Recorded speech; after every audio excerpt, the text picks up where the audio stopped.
एक आदमी 10-20 उसके भैंस गाय सब थी, खूब खान पान, चारपाई डाले आराम से बैठा था, नौकर चाकर दूध दूह रहे थे सब।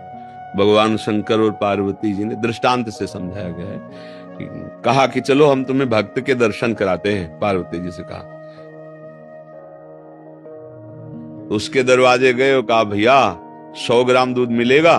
साधु वेश में, हमारे ठाकुर शालिग्राम जी, उनका अभिषेक करना है। चल दिए सुबह से मांगने के लिए, दबका के भगा दिया। महादेव जी दूर हटे और कहा भगवान जितनी इसके पास संपत्ति है इससे 100 गुना इसको और दे दो। पार्वती जी को थोड़ा सा लगा सब अवघड़नाथ कहते, इनको है भी अवघड़नाथ। उसने 100 ग्राम दूध नहीं दिया और इन्होंने वरदान दे दिया कि जितनी संपत्ति है उससे 100 गुना और बढ़ा दो, पर कुछ नहीं बोले।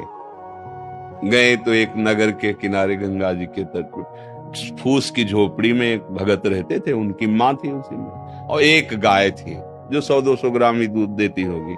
देखा संत वेश में उमा पार्वती जी को, आओ आओ बे, साष्टांग दंडवत की, चरण पखारे। कहा भगवान मुझ गरीब के पास तो गाय का दूध केवल है।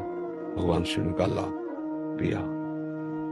कुटिया से बाहर निकले, शाम जा रहे हैं, उनका भगवान कृपा करके आते रहना। भगवान कृपा करो, इसकी मैया और गैया दोनों का अपहरण कर लो, इसकी गैया और मैया दोनों को हटा दो।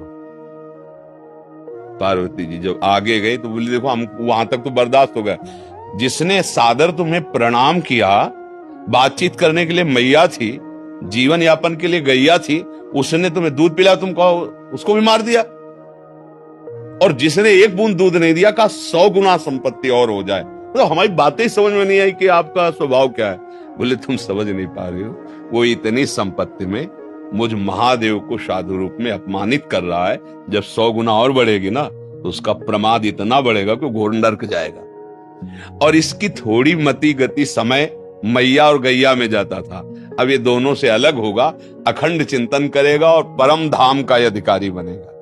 ये बात हम प्रभु से संपत्ति मांगते बालकपन के कारण जान नहीं पा रहे हैं। जैसे वो हमें परिस्थिति दी है बिल्कुल हमारे योग्य है, मान लो मेरी बात, जैसी परिस्थिति दी है हमारे योग्य है। हमको क्या करना चाहिए? परिस्थिति का सदुपयोग करके भागवती की स्थिति प्राप्त करनी चाहिए। हम परिस्थिति सुधारने में पूरा जीवन लगा दें फिर भी नहीं सुधरेगी। अगर प्रेमानंद महाराज जी का यह सुंदर वीडियो आपको अच्छा लगा हो तो इसे लाइक और शेयर जरूर करना, और ऐसे ही भक्ति भरे वीडियो देखने के लिए चैनल को फॉलो करना मत भूलना। राधे राधे।